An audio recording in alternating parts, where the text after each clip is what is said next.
Hi, welcome back to 50 Shades of Geek. My name's EJ Davis and welcome to another of my video reviews. This time we're looking at Straight Silver, book 3. That's 3 or 3 if you prefer.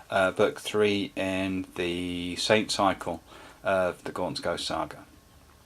Now we've gone from the Siren Hold and Urenberg and airdrops and paratroopers. We've gone from Gaunt desperately trying to drag back his honour and his code, and now the ghosts are thrust into a muddy, pitched battle on Aix Cardinal. Two warring city-states have been at war for pretty much 40 years, and it's been status quo. Commanders are bred to command, sons are given weapons and bred purely to continue the battle, but it's pretty much been stalemate for 40 years. Then all of a sudden, the enemy have got the impetus behind them. They've got something new. And so the ghosts are sent to Aix Cardinal to try and break the deadlock. Not break the deadlock, but turn the tide. The force is split into two.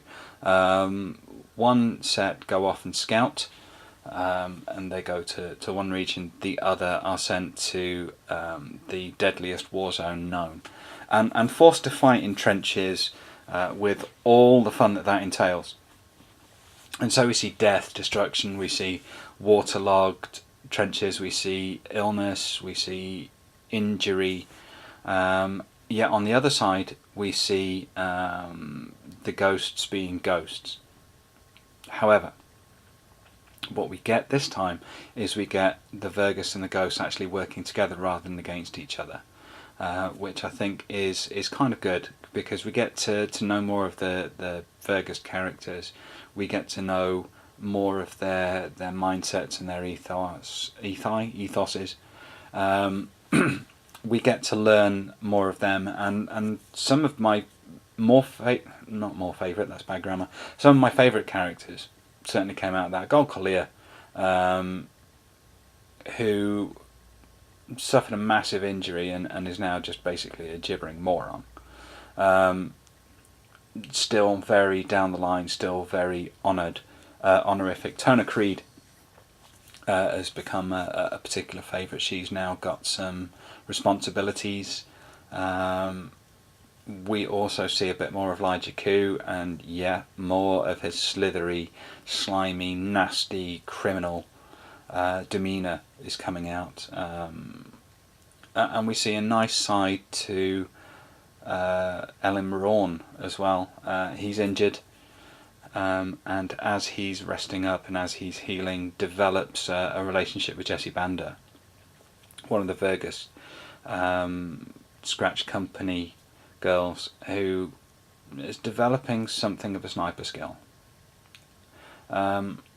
It's a really interesting tale. It's a really good book, and I enjoyed it. It was a real page turner, and the drama of just thrusting what is essentially a scout force, a guerrilla force, and chucking them into a pitched battle, chucking them into warfare of a style that doesn't really suit them, I think was great. But the nice twist, the nice fake out in this one is the fact that you've got this warring city-state that is now being bolstered by members of the Blood Pact. And so we see the nice insidiousness that Chaos brings into their theatres of battle. Great story. Loved the characters. I'm really starting to get on with quite a lot of them now. And others that you wouldn't have necessarily expected to last this long. I mean, Larkin I thought was barely going to make it into the Saint Saga, but here he is hanging on for grim death, and is actually now one of our centre point characters. His clashing with Koo particularly, I think, is well written. So yeah, really enjoyable. A good, solid read, an enjoyable read. We're getting to the quality that I'd expect from Dan. Yes, there are negative points, but again, they are few and far between. It's just the general feeling. I've read 10. This isn't it, but it's good. it's very, very good. And so I'm going to give Straight Silver an 8. So thank you very much. Another plug that once we finish this cycle, once we've completed the review of Sabbat Martyr, I've got something just a little bit special for you, so you'll have to stay tuned for that. So thanks for joining us, and we'll see you again soon.